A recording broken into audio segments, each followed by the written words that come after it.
함께 나누실 말씀은 창세기 37장 12절에서 17절까지의 말씀 보도록 하겠습니다.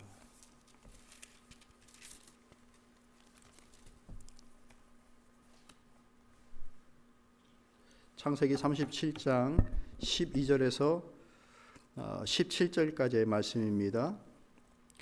교독하겠습니다.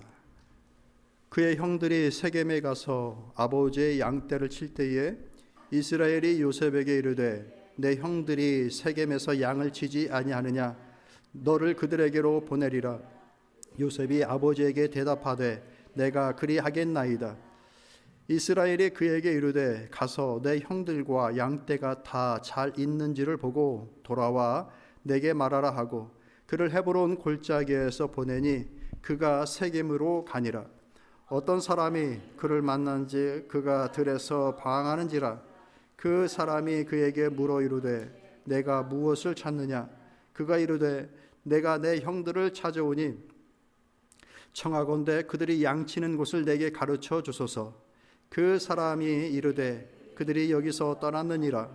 내가 그들의 말을 들으니 도단으로 가자 하니라. 요셉이 그의 형들의 뒤를 따라가서 도단에서 그들을 만나니라. 아멘.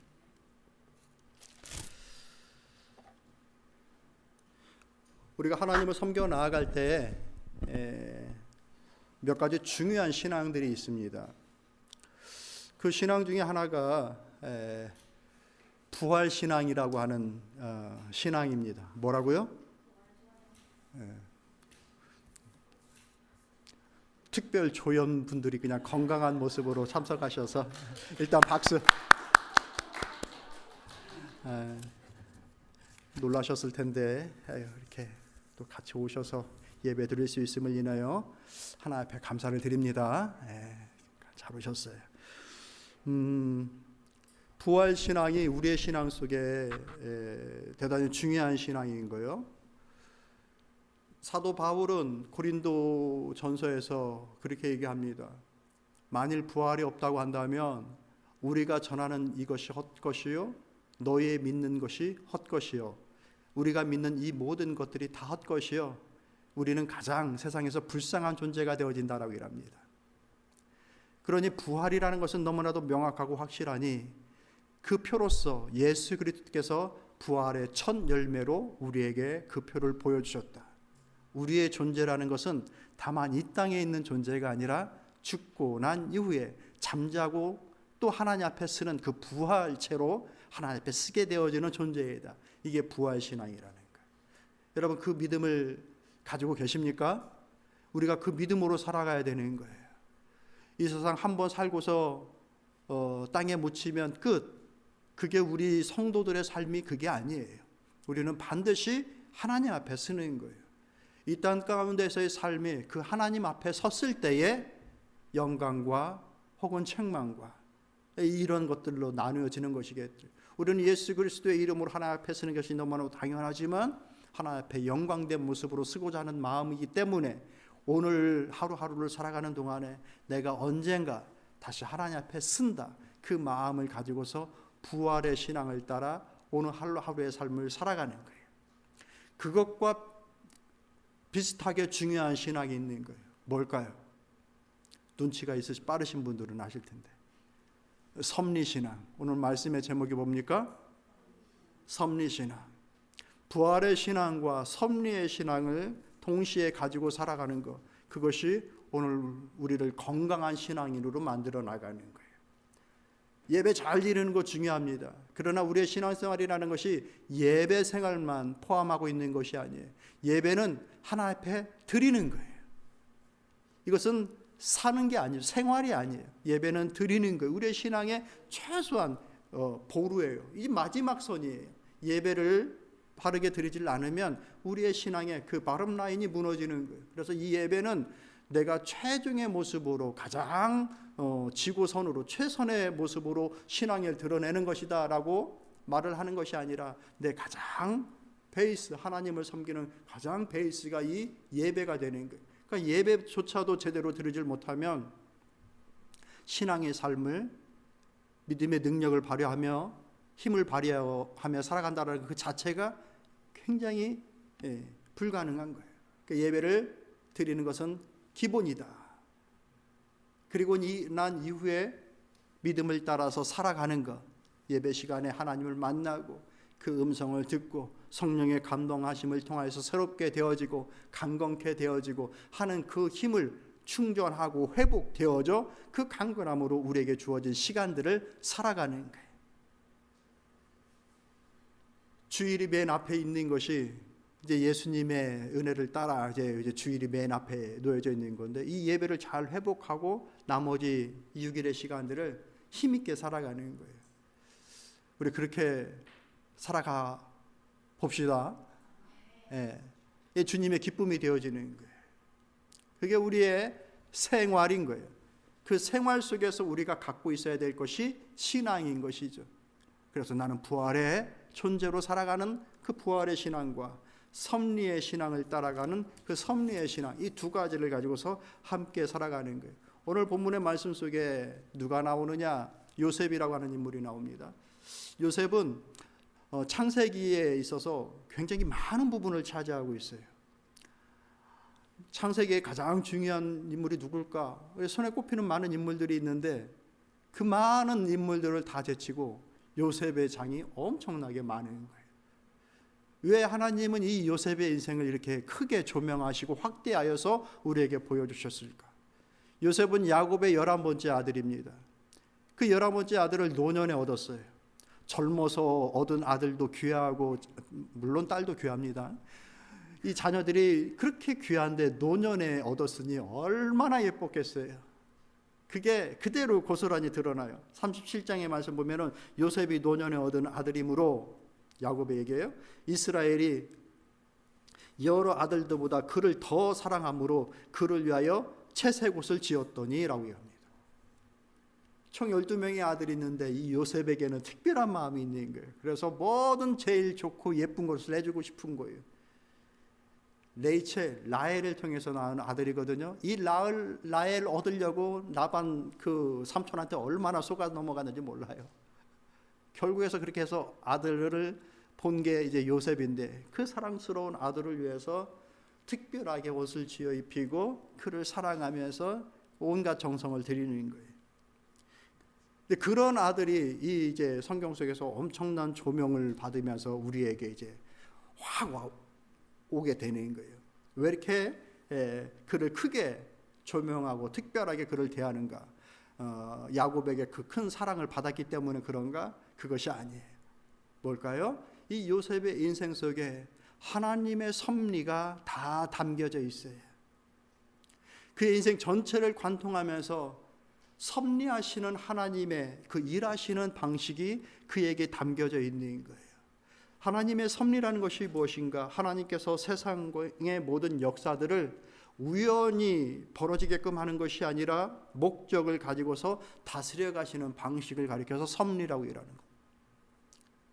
따라해 볼까요? 하나님께서 목적을 가지고 다스리시는 방식이 있다. 믿으십니까? 그게 섭리예요.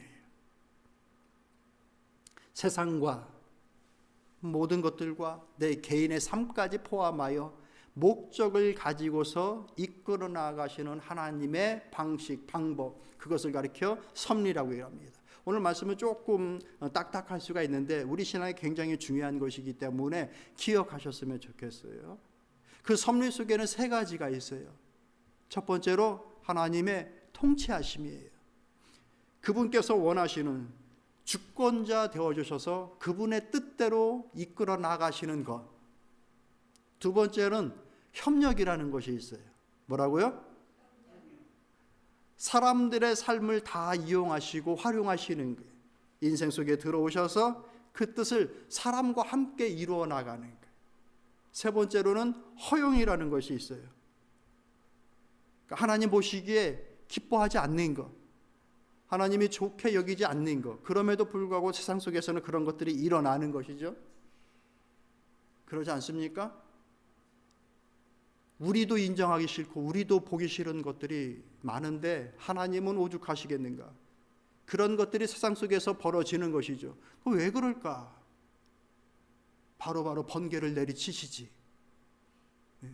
그런데 하나님은 그 악한 것들이 드러나지만 그 악한 것들이 결코 승리하게끔 하시질 않는 일시적인 허용들, 그런 것들이 있다라는 거예요. 이 세상의 역사의 흐름 속에. 이것이 바로 하나님의 섭리의 방법의 세 가지 특징이에요. 다시 해볼게요. 통치. 같이 해볼까요? 통치, 협력, 허용. 예. 얼마나 다행해요. 이 세 가지만 얘기하니까 목사가. 7개 얘기하면 이 세 가지를 하나님께서 그 방식으로 세상을 이끄시고 나의 삶을 이끌어 가시겠구나, 그 믿음을 가지시라는 얘기입니다. 부활의 신앙과 동시에 이 섭리의 신앙을 내 마음에 심고 가는 거예요.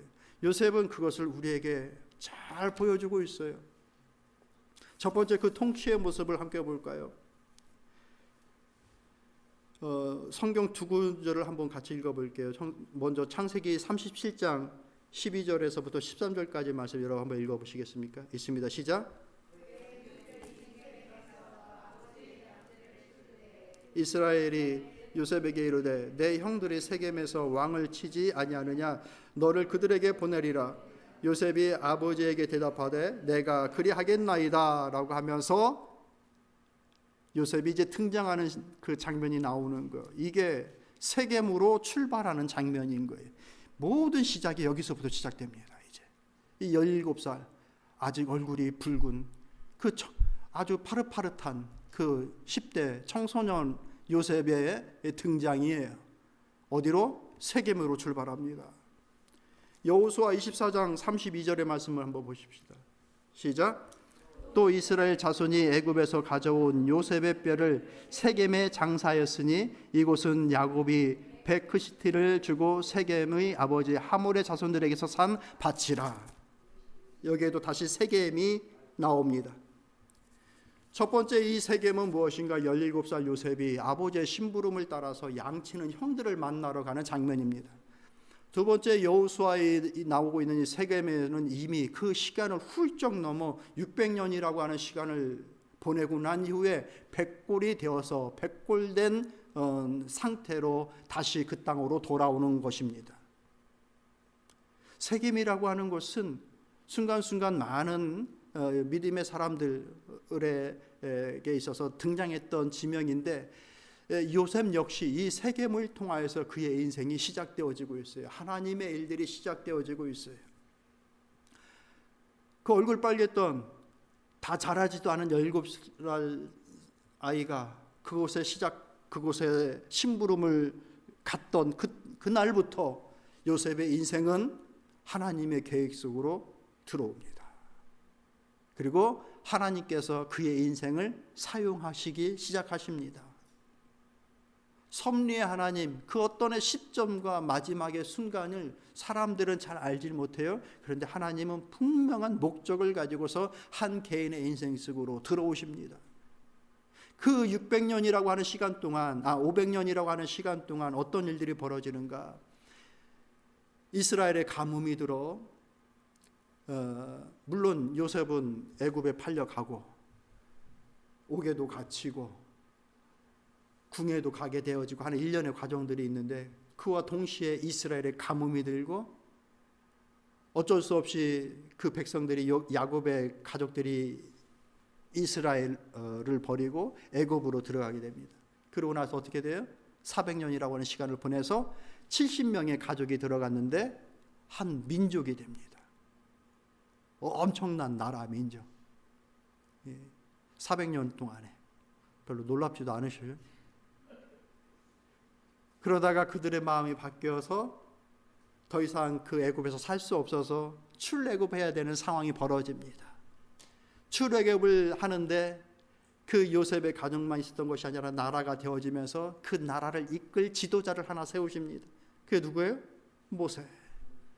모세를 세우며 광야길을 가게끔 합니다. 40년을 출애굽하면서 약속한, 아브라함에게 약속하였던, 아브라함이 발을 밟았던 그 땅으로 나라의 이름으로 들어오게 됩니다. 그러는 과정 속에 하나님이 어떤 하나님이신지를 모세를 통해서 밝히 드러내 보여주십니다. 우리가 섬기는 하나님은 어떤 하나님? 여호와 하나님. 그 여호와 하나님의 이름의 뜻이 뭐예요? 언약의 하나님.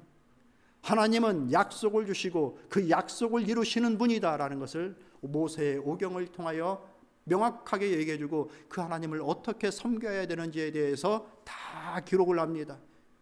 하나님을 섬기는 자의 삶의 태도, 공동체를 이루어 나가는 자세, 하나님 앞에 나갈 때 어떠한 심정으로 나아가며 어떻게 예배를 드리고 하는 그 모든 것들을 다 기록하여 줍니다.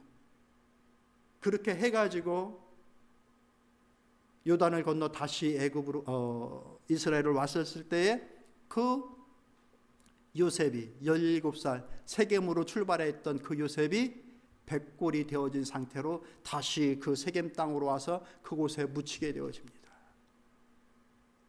하나님의 인도하심, 하나님의 역사, 단 몇 분 사이에 다 풀어냈지만 우리가 다 알 수 없는 주님의 주권적인 주관적인 그 하나님의 역사와 일을 행하여 나가시는 일들, 이것이 바로 하나님의 섭리 가운데 통치라는 거예요. 사람은 잘 알지 못하고 느끼지 못하고 보이지 못하는 부분이 분명히 있음에도 불구하고 하나님께서 그 뜻을 가지고서 원하시는 대로 그 역사와 생각들을 이루어 나가시는 것, 그것이 오늘 저와 여러분의 삶 가운데도 있음을 믿으시길 바랍니다. 내가 다 이해하고 알아서 하나님의 역사가 아니에요. 내가 다 못 보고 이해할 수 없는 일들도 내 인생 속에서 벌어지고 이루어지는 거예요. 그런데 종구 그 하나님의 선하신 뜻들을 이루어 나가시는 것, 그것이 하나님의 섭리인 것이죠. 하나님, 내가 그 하나님을 믿습니다. 성경 속에 나와 있는 수많은 인물들, 그 하나님을 믿고 의지하는 인물들이었어요. 우리가 알고 있는 다윗, 바울, 수많은 모든 심령들이 이 하나님을 인정하고 믿고 있는 거예요. 두 번째가 뭐였어요? 협력이라고 했습니다. 같이 봅시다. 함께 하시는 하나님. 하나님은 우리 인생 속에 들어오셔서 그 원하시는 일들을 부르신 자와 함께 하십니다. 그게 협력이에요. 부르신 자, 부르신 가정, 부르신 나라와 함께 하십니다. 요셉 계율을 한번 살펴보십시오. 부모님과 생이별을 합니다. 어떤 부모였어요? 나에게 채석옷을 입혀주던 그 아버지. 저는 뭐 기억도 잘 안 나요. 12살이었는지 13살이었는데 그때 아버지를 사별하고 났기 때문에 아버지의 사랑이 뭔지 잘 몰라요. 하나님이 제 아버지예요. 고등학교 이후에 교회 다니면서 하나님 아버지가 정말 제 고백이었어요. 그래서 기도하면서 깨닫게 하시는 것들, 이런 것들이 그냥 아버지가 내게 주시는 교훈이다라고 여기면서 그냥 기도하면서 그 길을 그냥 걸어왔었어요. 근데 실질적으로 아버지의 정을 느끼시는 분들은, 기억하시는 분들은 이 상실감이 무엇인지 아실 거예요. 그죠, 권사님? 아버지의 사랑이 무엇인지를 너무나도 잘 알았던 그 아들은 어느 날 17살 느닷없이 부모님과 생이별하게 되어지는 그 과정, 어떻게 이별을 합니까? 믿었던 형들에게서 배신을 당하는 것이죠. 웅덩이에 빠뜨리더니 장난인 줄 알았는데 이 장난이 아닌 거예요. 죽이겠다라고 하는 수근수근하는 소리가 들리고 있는 거예요. 야, 죽일 수야 없지 않느냐라고 하면서 그 아들을, 그 동생을 어떻게 합니까? 노예 상인들한테 팔아버려요. 사람 그 하나 그 값 정당하게 쳐서 딱 그만큼인 거예요. 그 형제가 그들에게. 그래서 팔아버려요. 억울한 누명을 받습니다. 그냥 열심히 일한 것뿐인데 누명을 받아 옥에 갇힙니다. 내가 너를 구명해 줄게. 그 소리를 기다렸는데 1년이 지나고 2년이 지나도 아무 소리가 안 납니다. 그냥 세상에서 잊혀진 존재인 것처럼 그 감옥의 한 구석에서 땅을 치고 벽을 치며 그 통곡의 시간을 보냅니다. 이런 것들을 보면 하나님이 요셉을 외면하고 바라보지 않고 하나님이 요셉을 떠나버렸나 보다라고 여길 수가 있는 것이잖아요. 그런데 성경은 계속해서 이렇게 반복적으로 주시는 말씀이 있어요. 39장 2절 3절 말씀 한번 읽어보시겠어요? 있습니다.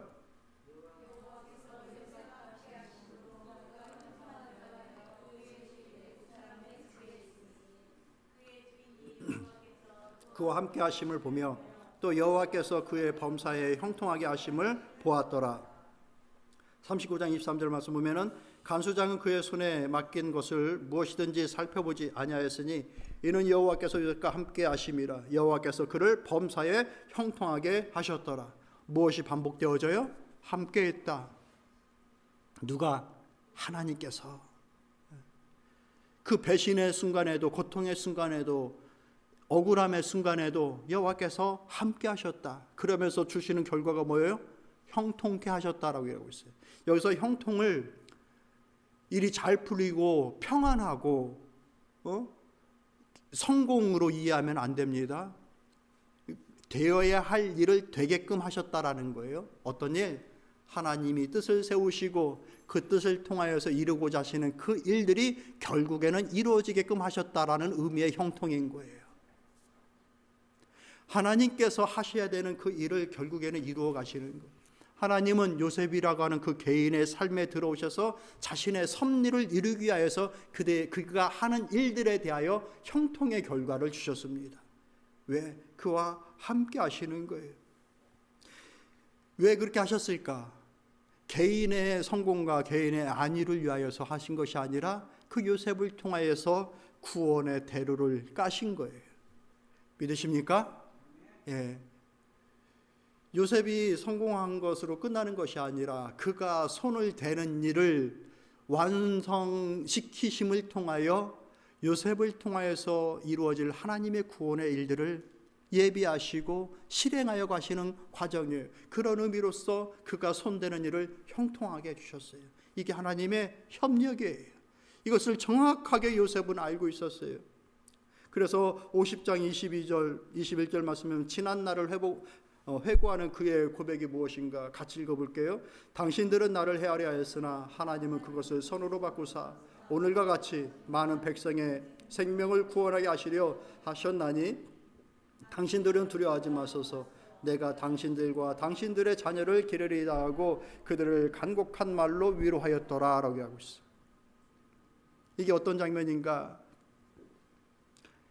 야곱과 함께 지내고 있던 형들이 야곱이 죽자 아버지 있을 동안에는 우리를 봐줬는데 아버지가 돌아가시고 난 이후에 우리를 이제 치지 않을까? 드디어 복수하지 않을까? 그 얘기한 거예요. 우리 형제들 간에 서로 마음에 안 들다가도 어머니 아버지 오시면 옛날엔 그래서 지금은 어떤지 모르겠어요. 아버지 오시면 그래도 멈춥니다. 예. 본인보다 어른 있는 자리에서는 화내고 뭐 이런 것들을 하지 않았던 거, 가렸던 거죠. 이 형들이 아버지가 살아있을 동안에는 그래도 아버지 봐서 저거 분명히 기억하고 있을 텐데 우리를 자기들가 한 짓을 다 알고 있을 텐데 어떡하냐 하고 있다가 아버지가 돌아가신 거예요. 그리고 나서 돌아가시니 야 이제 우리 죽었다. 그 이제 벌벌벌 떨고 있는 그때에 요셉이 그 형들에게 한 말인 거예요. 당신들은 나를 헤아려 하렸지만 하나님께서 그것을 선으로 돌리셨습니다. 두려워하지 마십시오. 내가 당신들을 계속해서 케어할 것이고 당신들의 자녀도 내가 케어하겠습니다 라고 해주고 있는 거예요. 이게 요셉이에요. 그가 하나님의 섭리를 정확하고 이해하고 있기 때문에 그렇습니다. 어떤 마음입니까? 내가 하나님을 대신할 수가 없습니다 라고 하는 거예요. 악한 모습이 분명히 있었지만 하나님께서 나를 통하여서 만 백성을 구원하기 위하여서 이와 같은 일을 행하셨고 그 악한 부분과 아프고 쓰린 부분이 있지만 하나님께서 그 선한 결과로 이렇게 바꾸어 주셨습니다 라고 고백하고 있는 거예요. 이게 하나님의 섭리를 믿는 섭리의 신앙을 갖고 있는 사람들의 그 넉넉함인 것입니다. 사람들의 의도가 분명히 있죠. 악한 의도가 분명히 있죠. 그 악한 의도라 할지라도 하나님은 오셔서 결국에는 하나님의 일들을 만들어 나가시는 하나님의 방법이 있다. 사랑하는 성도 여러분, 그것을 믿으시길 바랍니다. 저와 여러분 가운데서 그것이 오늘날에도 동일할까요? 동일하지 않을까요? 동일합니다, 여러분. 그것을 믿으십시오. 제가 순간순간 묵상하고 믿고 의지하는 말씀, 이게 로마서 8장 28절 같이 해볼까요? 말씀 읽어보셔요. 그럼 우리가 알거니와 하나님을 사랑하는 자, 그 뜻대로 부르심을 입은 자들에게는 모든 것을 합력하여 선을 이루시느니라. 믿으십니까? 우리가 이것을 안다. 하나님은 그 자신을 사랑하는 자, 또 그분이 사랑하는 자, 모든 것들을 합력하여 그 좋은 결과를 만들어내시는 분이시라. 착한 일이 아니라 좋은 일을 만드신 분이라는 거, 이 선이라는 것이. 내가 지난 시간을 돌이켜보면 이것은 이 순간에는 하나님이 주무셨구나. 틀림없다. 틀림없이 우리 주님 주무시고 계셨다. 하나님이 계시면 이럴 수가 없다라고 여겨지는 순간들. 사람들은 그렇게 할 수가 있는 거예요. 그렇지, 내가 하나님 섬기길 잘했지. 너 정말 좋은 그냥 산의 정상처럼 우뚝 솟았던 영광스러운 자리. 우리는 그런 것들만 계속 지속되길 원하는 것이죠. 근데 하나님은 그 모든 업앤다운을 다 활용하셔서 우리를 담금질하심으로 그분께서 원하시는 우리의 인생을 만백성에게 유익이 되어지는 일들을 위하여 우리를 그렇게 이끌어 가신다라는 거예요. 우리가 그 믿음을 갖고 살아가는 것입니다. 지난 연말 우리가 임마누엘 하나님을 묵상하면서 어떤 하나님으로 묵상했어요? 우리의 하나님, 임마누엘, 우리의 하나님. 임마디엘이 아니라 임마누엘, 우리의 하나님이라고. 나의 하나님이 아니라 우리 하나님이라고 고백했어요. 그것을 알아야 된다고 얘기했어요. 기억나십니까? 왜냐하면 우리의 삶이 믿음의 삶이라는 것이 나의 삶만을 위한 것이 아니라 우리의 삶을 통하여서 이루어지게끔 하시는 하나님의 역사, 주도적인 역사가 있다라고 말씀을 드렸던 거예요. 그 의미로서 우리의 삶을 그렇게 섭리하시면서 협력하셔서 나뿐만 아니라 나를 포함한 모든 사람들에게 유익된 그 결과를 만드시고자 나의 인생 속에 업앤다운을 만드셔서 우리의 삶을 이끌어 나가시는 거예요. 그렇게 하심으로 우리의 삶을 형통으로 이끌어 가시는 거예요. 그러니까 형통을 내 편안함, 쉬움으로 이해하지 마시고 하나님의 섭리의 완성, 이루어감으로 이해하는 거예요. 그렇게 하나님은 우리의 삶의 형통을 이루어 주십니다. 그래서 내 슬픔과 내 고통을 통하여서 겸손을 알게끔 하시고 타인의 아픔과 타인의 그 쓴뿌리가 무엇인지를 경험하고 알게끔 하십니다. 그것이 없었다라고 한다면 알지 못하는 것들, 소위 눈물 젖은 빵을 먹은 본 자가 그 눈물의 빵을 요구하는 사람들의 심정을 헤아리게끔 하시는 그 모든 것들이 다 포함되어져 있는 거예요. 하나님의 협력하심이 오늘 우리의 삶에 있다. 마지막으로 뭐라 그랬어요? 허용. 하나님은 허용하십니다. 그러나 같이 해봅시다. 하나님은 실수가 없으시다. 우리 눈에 보기에 좋지 않은 그 악을 하나님께서 허용하십니다. 그러면 저거 하나님께 괜찮은 건가 보다. 결코 아니에요. 하나님은 악한 것을 악하게 보고 그냥 허용하고 보고 계셔요. 요셉이 겪은 악이 뭡니까? 형들의 미움으로 시작되어집니다. 37장 4절 말씀 볼까요? 있습니까? 읽어봅니다. 그의 형들이 아버지가 형들보다 그를 더 사랑함을 보고 그를 미워하여 그에게 편안하게 말할 수 없었더라. 편안하게 말할 수 없는 것에서부터 시작됩니다. 이해는 돼요. 그렇지 않아요? 형들이 쟤만 신상 입는 거예요. 자꾸 명품 옷 사주고 나는 그냥 다 빵꾸난 거 구멍 난 거 계속 입혀주고. 그래서 요셉을 보면서 뭐 말을 할 때, 대꾸할 때, 말을 해야 할 때 편하게 말을 하지 않기 시작합니다. 비꼬기 시작합니다. 그리고 미움이 점점점 커지기 시작합니다. 밑에 나와 있는 우리가 본문을 읽은 그 말씀 그 윗절에 보면은 요셉이 꿈을 꾼 장면이 나옵니다. 꿈을 꾸게 순수하게, 얘는 구김이 없어요. 구김 없이 크니 남들 눈치를 잘 못 봐요. 눈치가 좀 있어야 되는데 그 꿈 얘기를 자랑스럽게 얘기합니다. 형들, 내가 꿈을 꿨는데 11단이 내 단에다가 다 절하대. 그러니까 이 형들이, 너 이놈의 자식, 그럼 우리가 다 너한테 절하고 너를 섬긴다는 뜻이냐? 라고 하면서 이제 막 시기하죠. 조금 있다가 또 얘기합니다. 이 단만 그런 것이 아니라 해도 달도 11별도 다 나한테 절하대? 이 구김이 없어요. 눈치가 없는 거예요. 그러니까 그것을 듣고 형들의 마음이 어떻게 됩니까? 처음에는 편하게 말을 하지 않다가 비꼬고 쏘고, 우리가 다 너를 섬기겠느냐? 라고 하면서 말로 공격합니다. 아버지도 들었어요. 이 야곱도. 근데 꾸짖었어요. 너 그렇게 말하는 거, 그렇게 말하는 거 아니에요. 여러분, 우리가 잘 됐다고 해서 다른 사람한테 막 잘 되는 거 막 자랑하고 그러는 거 아니에요. 그래서 야곱도 요셉을 혼냅니다. 그런데 형들과 다른 것이 있어요. 어떤 게 달라요? 적극적으로 그를 미워하지 않습니다. 그리고 그의 말을 그의 가슴에 새겼다 그래요. 기억했다라고 얘기합니다. 그런데 형들은 그 미움을 컨트롤하지 않습니다. 악을 키워나갑니다. 어디까지 큽니까? 죽여야 되겠다. 죽여야 되겠다. 근데 기가 막히게 하나님은 그 악의 순간에 관여하십니다. 르우벤의 마음을 바꿔줍니다. 큰 형이에요. 근데 이 르우벤이 야곱에게 아주 치명적인 죄를 저지르는 사람이거든요. 그래서 그 장자의 명분까지 다 잃어버려요. 아주 몹쓸 자식이에요.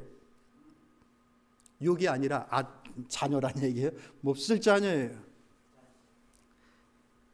그런데 그가 우리가 죽일 것까지는 없잖아 하면서 요셉의 생명을 구해줍니다.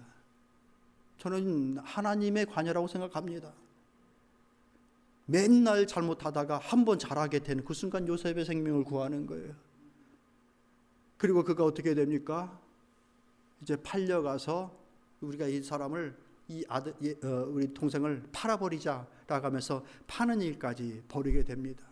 가만히 보면 하나님이 안 계시는 것 같아요. 요셉의 인생 속에 안 보고 돌이켜보고 돌아서서 계시는 것처럼 여겨져요. 그런데 우리가 알고 있듯이 하나님은 그 악을 허용하시지만 절대로 하나님의 일들에 있어서 그 악이 주관자가 되어지고 승리하게끔 내버려 두시질 않습니다. 악이 주관하지 못하게 하십니다. 결국에는 그 악을 선으로 바꿔주시는 거예요. 우리가 조금 전에 읽었잖아요. 함께 읽은 그 말씀 19절부터 말씀에 보면 이렇게 얘기하고 있습니다.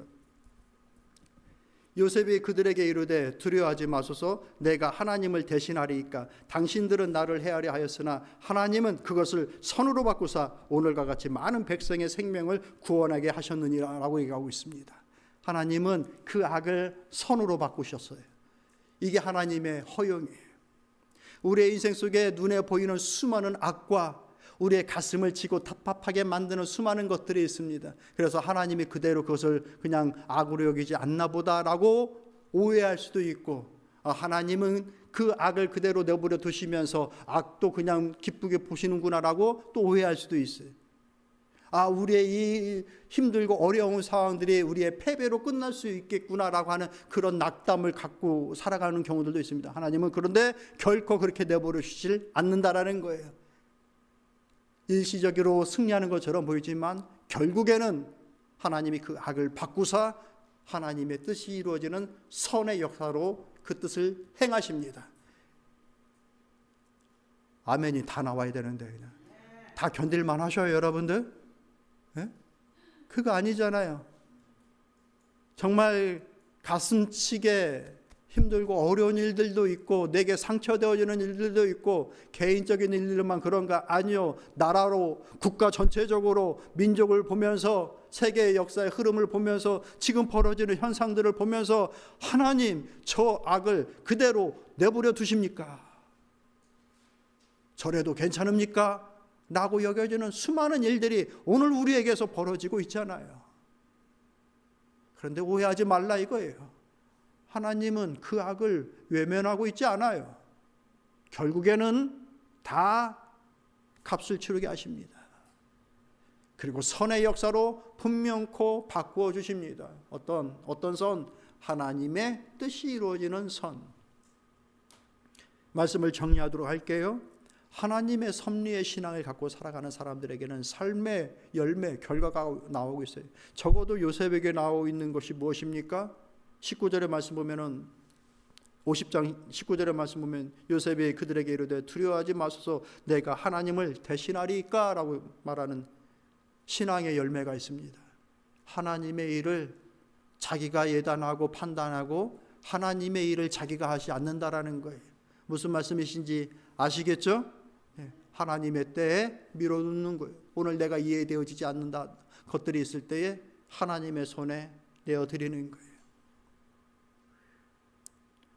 내가 형들을 케어할 것이고 형들의 자녀들도 케어할 것입니다라고 하는 뭐가 있습니까? 그 넉넉함과 여유가 있어요.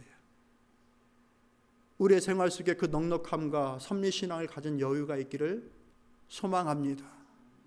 그것이 하나님 앞에 영광이 되어지고 믿지 않는 많은 사람들에게 그 만민, 아직 은혜 밖에 있는 수많은 만민 속에 하나님을 발견하게끔 되어지는 구원의 길이 되어지고 빛이 되어지는 거예요. 그냥 내 잣대를 가지고서 넉넉함이라고는 일도 바라볼 수 없는 그 날카로움을 가지고서 하나님을 보여줄 수 없어요.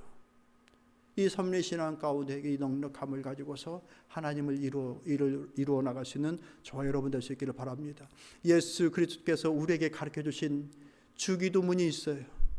결국 이것이 우리에게 이 삶을 얘기해 주고 있는 거예요. 주기도문. 주기도문은 주문이 아니에요, 여러분. 뭔 말인지 알죠? 주기도문 하면은 믿음이 확 커지고 그런 주문이 아니에요. 주기도문은 그렇게 살기를 기도하는 거예요. 주님께서 친히 가르쳐 주신 기도예요. 그렇게 살아야 된다는 그 기도의 내용인 거예요. 하늘에 계신 우리 아버지여, 이름이 거룩히 여김을 받으시며 나라의 영광하시며 뜻이 하늘에서 이루어진 것 같이 땅에서도 이루어지지다. 하나님의 통치가 이루어지기를, 그 섭리 가운데 통치가 이루어지기를 기도하는 거예요. 오늘날 우리에게 일용할 양식을 주옵시고 우리의 삶에 오셔서 오늘 우리의 필요를 채워주시고 나와 함께 해주십시오. 그것을 구하며 그것을 알고 살아가라. 하나님의 협력을 알고 살아가라라고 기도해 주신 거예요. 알려주신 거예요. 다만 우리를 시험에 들게 하지 마시고 다만 악에서 구하옵소서. 악이 있는 시대, 악이 있는 세상, 그 악이 있는 시대에서 우리를 시험에 들게 하지 마시고 우리를 악에서 구해 주십시오. 악의 허용이 있지만 그 악에게 지지 않는 삶을 살게 해 주십시오 라고 하는 것, 뭐예요? 종합하면 섭리신앙이 이 주기도문 속에 담겨져 있는 것. 부활의 신앙과 함께 이 섭리의 신앙을 따라 오늘 주어진 우리 하루하루의 삶을, 평생의 삶을 믿음으로 살아갈 수 있는 저와 여러분 될 수 있기를 소망합니다. 참 좋으신 하나님,